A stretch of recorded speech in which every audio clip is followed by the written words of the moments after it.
Hi மக்களே, அனைவருக்கும் வணக்கம். Welcome to text book Tamil. நான் உங்கள் அருண். ஸோ நம்மளுடைய ரயில்வேலேருந்து ஏஎல்பி அப்படின்னு சொல்லக்கூடிய ஒரு நோட்டிஃபிகேஷன் வந்திருக்குது. ஸோ அதை பற்றின ஜென்ரிக் வீடியோ தொடர்ந்து நான் உங்களுக்கு கொடுத்துட்டே இருக்கேன். ஒன் பை ஒன் பார்த்துட்ருப்பீங்க. அண்ட் நம்மளுடைய ஃபேக்கல்ட்டிஸும் டீட்டெயிலாக ஒவ்வொன்றா டீகோட் பண்ணி யாருக்கு என்னென்ன எலிஜிபிலிட்டி, யாரெல்லாம் அப்ளை பண்ணலாம், அண்ட் எப்படி அப்ளை பண்ணணும், அண்ட் எக்ஸாம் பேட்டர்ன் என்ன அப்படின்ற எல்லா விவரங்களும் ஒன் பை ஒன் நம்மளுடைய சேனலில் பார்த்துட்டே இருந்திருப்பீங்க. ஒருவேளை இன்னும் பார்க்கல அப்படின்னா நம்மளுடைய சேனலில் இந்த வீடியோ எல்லாமே தொடர்ந்து இருக்குது. தவறாமல் இது எல்லாமே கிளிக் பண்ணி செக் பண்ணி பாருங்க. அண்ட் தொடர்ந்து இதே மாதிரி நிறைய வீடியோக்கள் பார்க்குறதுக்கு நம்ம சேனலை சப்ஸ்கிரைபும் பண்ணிக்கோங்க. ஸோ இந்த வீடியோ பதிவில் நான் உங்களுக்கு எக்ஸ்பிளைன் பண்ண போகிறது எஜுகேஷன் குவாலிஃபிகேஷன், கல்வி தகுதி என்ன படிச்சிருந்தா அப்ளை பண்ணலாம் இந்த ஏஎல்பின்னு சொல்லக்கூடிய இந்த நோட்டிஃபிகேஷனுக்கு. இதை பற்றி தான் சிம்பிளாக சொல்ல போகிறேன், சரிங்களா? அண்ட் மறக்காமல் நம்ம சேனலை சப்ஸ்கிரைப் பண்ணிட்டு டெக்ஸ்ட் புக் அப்படின்னு சொல்லக்கூடிய மொபைல் ஆப்பை மறக்காமல் டவுன்லோட் பண்ணிக்கோங்க.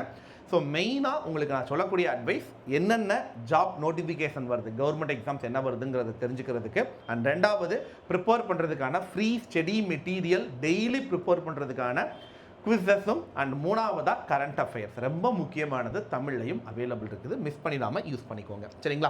அண்ட் நான் சொன்ன மாதிரி நம்ம சேனலை மறக்காமல் சப்ஸ்கிரைப் பண்ணிக்கோங்க. என்னோட வீடியோக்கள் தொடர்ந்து இந்த டெக்ஸ்ட் புக் தமிழ்னு சொல்லக்கூடிய யூடியூப் சேனலில் உங்களுக்கு இனிமேல் ரெகுலராக வரும். ஸோ தொடர்ந்து என்னுடைய ரீசனிங் கிளாஸஸும் மாலை 6 மணிக்கு என்னுடைய ரீசனிங் கிளாஸ் தொடர்ந்து திங்கக்கிழமையிலேருந்து உங்களுக்கு வரப்போகுது. மிஸ் பண்ணிடாமல் ஃபாலோ பண்ணிக்கோங்க, சரிங்களா? வெல், ஸோ இதுதான் அந்த நோட்டிஃபிகேஷன் நம்பர், சரிங்களா? ஸோ இதில் வந்து பார்த்தீங்க அப்படின்னா நமக்கு ஒரே ஒரு சம்பவம், நம்மளுடைய எஜுகேஷன் குவாலிஃபிகேஷன், கல்வி தகுதி, ரைட்டா? சிம்பிளாக சொல்லி முடிச்சிடுறேன். நிறைய பேருக்கு நிறைய சந்தேகங்கள் இருக்குது. ஸோ சந்தேகத்தை எல்லாத்தையும் நம்ம ஓரமாக தள்ளி வச்சு இப்போ நான் சொல்ல போகிற இந்த விஷயம் நீங்கள் படிச்சிருக்கீங்க அப்படின்னா யூ ஆர் எலிஜிபிள். இந்த ஃபஸ்ட்டு விஷயம் பார்த்தீங்க அப்படின்னா, நீங்கள் ஐடிஐ படிச்சிருக்கீங்களா? 10th முடிச்சுட்டு ஒரு ஐடிஐ படிச்சிருந்தீங்க அப்படின்னா நீங்கள் அப்ளை பண்ணலாம். நம்பர் 1. அப்போ ஐடிஐ மட்டும்தானா? இல்லை, கொஞ்சம் பொறுமையாக பாருங்கள், வீடியோ ஃபுல்லாக பாருங்கள். யாரெல்லாம் அப்ளை பண்ணலான்னு சொல்கிறேன். அதில் முதல் விஷயம், நீங்கள் ஐடிஐ முடிச்சிருக்கணும், சரியா? 10th முடிச்சுட்டு எஸ்எஸ்எல்சிக்கு அப்புறம் ஐடிஐ படிச்சிருக்கணும், ரைட்டா? ஐடிஐயில் என்னென்ன டிபார்ட்மெண்ட், அதில் நிறைய இருக்குது. ஃபிட்ரு, எலக்ட்ரிக்கல் அப்படின்னு சொல்லி நிறையா இருக்குது. அந்த இதை பொடி பார்த்தீங்க அப்படின்னா ஃபிட்ரு, எலக்ட்ரிக்கல், இன்ஸ்ட்ருமெண்ட், மிஷின்ஸ், இந்த மாதிரி நிறையா இருக்குது, ரைட்டா? ஸோ ஏசி நிறையா இருக்குது. ஸோ இந்த டிபார்ட்மெண்ட், இங்கே இருக்கிற டிபார்ட்மெண்ட்லாம் பார்த்துக்கோங்க. இதில் நீங்கள் படித்த டிபார்ட்மெண்ட் இருக்குதா அப்படிங்கிறத ஃபஸ்ட்டு நோட் பண்ணுங்கள், ரைட்? ஸோ நீங்கள் ஒரு ஐடிஐ படித்த மாணவராக இருந்தீங்கன்னா you are eligible. First criteria, சரியா? நான் ஐடிஐ படிக்கலை சார், சரி நான் என்ன பண்ணேன்? நிறைய பேர் இந்த ஆக்ட் அப்ரெண்டிஸ்ஷிப் அப்படின்னு சொல்லுவாங்க. இது ஐடிஐ முடித்தவங்க நிறைய பேர் இந்த அப்ரெண்டிஸ்ஷிப் பண்ணுவாங்க. ரொம்ப ரேர் கேட்டகிரியாக ஐடிஐ போக முடியாதவங்க 10th முடிச்சுட்டு ஆக்ட் அப்ரெண்டிஸ்ஷிப் அப்படின்னு சொல்லுவாங்க. அது ஒரு வேளை நீங்கள் பண்ணியிருக்கீங்களா? எஸ்எஸ்எல்சி 10th முடிச்சுட்டு அப்ரெண்டிஸ்ஷிப் ரயில்வேல தான் பண்ணணும்லாம் கிடையாது. ஆக்ட் அப்ரெண்டிஸ்ஷிப் சர்டிஃபிகேட் இருந்தால் போதும், பண்ணலாம். இந்த ஆக்ட் அப்ரெண்டிஸ்ஷிப்ங்கிறது மத்திய அரசாங்கத்தினுடைய பல நிறுவனங்களில் வந்து பார்த்தீங்க அப்படின்னா நடக்குது. குறிப்பாக பெல் மாதிரியான பிஹெச்இஎல் ஆர் பிஇஎல் சம்திங், இந்த மாதிரியான மத்திய அரசு நிறுவனங்கள் ஆகட்டும், அல்லது வந்து ஃபெர்டிலைஸ் கம்பெனி, எனக்கு தெரிஞ்சு வந்து பார்த்தீங்க அப்படின்னா கேரளாவில் வந்து எஃப்ஏசிடி அப்படின்னு ஒன்று இருக்குது. ஸோ எஃப்ஏசிடி அப்படின்னு சொல்லுவாங்க. ஸோ அதில் வந்து பார்த்தீங்கன்னா இதெல்லாம் கொடுக்குறாங்க. இந்த மாதிரி சென்ட்ரல் கவர்மெண்ட்டோட ஃபெர்டிலைஸ் கம்பெனி அது வந்துட்டு, சரிங்களா? திருவாங்கூர் லிமிடெட் அப்படின்னு சொல்லிட்டு, ஸோ அதில் வந்து இதெல்லாம் பண்ணுறாங்க. இந்த மாதிரி நிறைய மத்திய அரசாங்கத்தினுடைய நிறுவனங்களில் இந்த அப்ரெண்டிஸ்ஷிப் 1 இயர் அப்ரெண்டிஸ்ஷிப் வந்து பண்ணுவாங்க. அந்த மாதிரி நீங்கள் ஒரு வேலை முடிச்சிருந்தீங்க அப்படின்னா நீங்கள் எலிஜிபிள், அப்ளை பண்ணலாம், ரைட்டா? ரயில்வேல எவ்ரி இயர் அப்ரெண்டிஸ்ஷிப் கால்ஃபால் பண்ணுறாங்க. முடிஞ்சால் ஐடிஐ படிக்கிறவங்களோ, இல்லை 10th முடிச்சுட்டு எனக்கு படிப்பதற்கு, மேல் படிப்புக்கு போவதற்கு எங்கள் குடும்ப சூழ்நிலையின் காரணமாக என்னால் கண்டினியூ பண்ண முடியலை அப்படின்றவங்க அப்ரெண்டிஸாவது முடிச்சு வச்சுக்கோங்க.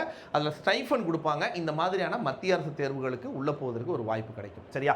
அண்ட் 3வது க்ரைட்டீரியா தான் நம்மள பல பேர் வெயிட் பண்ணுற ஒரு க்ரைட்டீரியா. டிப்ளமோ படித்தவங்க அப்ளை பண்ணலாம். ஏன்னா இங்கே எனி டிகிரி அப்படின்னு சொல்லக்கூடிய பல தேர்வுகளுக்கு வந்து பார்த்தீங்கன்னா டிப்ளமோ வந்து எலிஜிபிள் கிடையாது. டிப்ளமோ படித்தவங்க அப்ளை பண்ண முடியாது. பட் இந்த ஏஎல்பிக்கு டிப்ளமோ படித்தவங்க அப்ளை பண்ணலாம், ரைட்டா? நீங்கள் டிப்ளமோ படிச்சிருக்கீங்க அப்படின்னா 10th முடிச்சுட்டு டிப்ளமோ ஆர் 12th முடிச்சு 2 வருஷம் நீங்கள் டிப்ளமோ படித்தாலும் பிரச்சனை இல்லை, தாராளமாக அப்ளை பண்ணலாம், சரியா? இந்த 3 இயர்ஸ் டிப்ளமோ கோர்ஸ் படிச்சிருக்கீங்க, அதுவும் குறிப்பாக electrical, electronics, mechanical and automobile, இந்த டிபார்ட்மெண்ட் கீழே, அதாவது இந்த டிபார்ட்மெண்ட் கிடையாது, இந்த ஸ்ட்ரீமுக்கு கீழே வரக்கூடிய எனி டிபார்ட்மெண்ட், ரைட்டா? நிறைய பேருக்கு இந்த சந்தேகம் தொடர்ந்து கேட்டுகிட்டே இருக்கீங்க. நான் இதுக்கு முன்னாடி 2 வீடியோவில் தெளிவாக இதை பற்றி சொல்லியிருந்தேன். பட் தொடர்ந்து நீங்கள் நிறைய டவுட்லாம் நிறைய கேட்டுகிட்டே இருக்கீங்க. சொல்லப்போனால் இதுக்கு முன்னாடியே நான் வந்து இன்ஸ்டா பேஜில் வந்து பார்த்தீங்கன்னா இந்த எஜுகேஷன் குவாலிஃபிகேஷன் பற்றி பேசியிருந்தேன். அதுலேயுமே நிறைய பேர் கிட்டத்தட்ட அந்த வீடியோ வந்து ஒரு நான் பார்க்கும்போது ஒரு 80,000 பேருக்கு மேலே பார்த்துருந்தாங்க. அந்த 80,000 பேரில் கிட்டத்தட்ட எனக்கு கமாண்ட் மட்டுமே பார்த்தீங்கன்னா ஆயிரக்கணக்கான கமாண்டில் இந்த டிபார்ட்மெண்ட் மட்டும்தான் அப்ளை பண்ண முடியுமா, மற்ற டிபார்ட்மெண்ட்லாம் அப்ளை பண்ண முடியாதா அப்படின்லாம் கேட்டிருந்தீங்க. ஸோ டிபார்ட்மெண்ட்டுன்றது வேறு, ஸ்ட்ரீம் அப்படின்றது வேறு. இந்த ஸ்ட்ரீமுக்கு கீழே வரக்கூடியவங்க நீங்கள் அப்ளை பண்ணலாம். ஃபார் எக்ஸாம்பிள் மெக்கானிக்கல் அப்படின்னா mechanical, mechatronics, mechanical tool and die, இந்த மாதிரி நிறையா இருக்காங்க.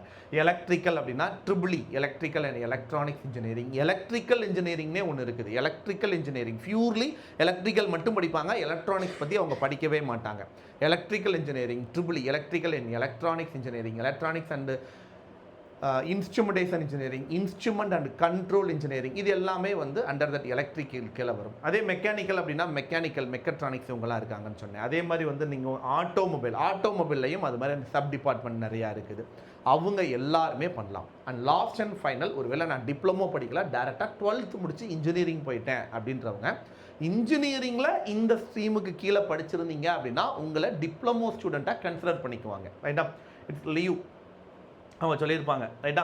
உங்களை ஒரு வேளை இன்ஜினியரிங் முடிச்சிங்கன்னா டிப்ளமோவாக கன்சிடர் பண்ணிக்குவோம் அப்படின்னு சொல்லியிருப்பாங்க. டிப்ளமோ படிக்காதவங்க டேரெக்டாக இன்ஜினியரிங் முடித்தவங்களும் இதில் நீங்கள் அப்ளை பண்ண முடியும். சரியா? ஸோ அப்போ 4 வழிகளில் நீங்கள் அப்ளை பண்ண முடியும். 4 க்ரைட்டீரியா இதில் கொடுத்துருக்காங்க. 1, நீங்கள் 10th முடித்து ஐடிஐ முடிச்சிருக்கணும்.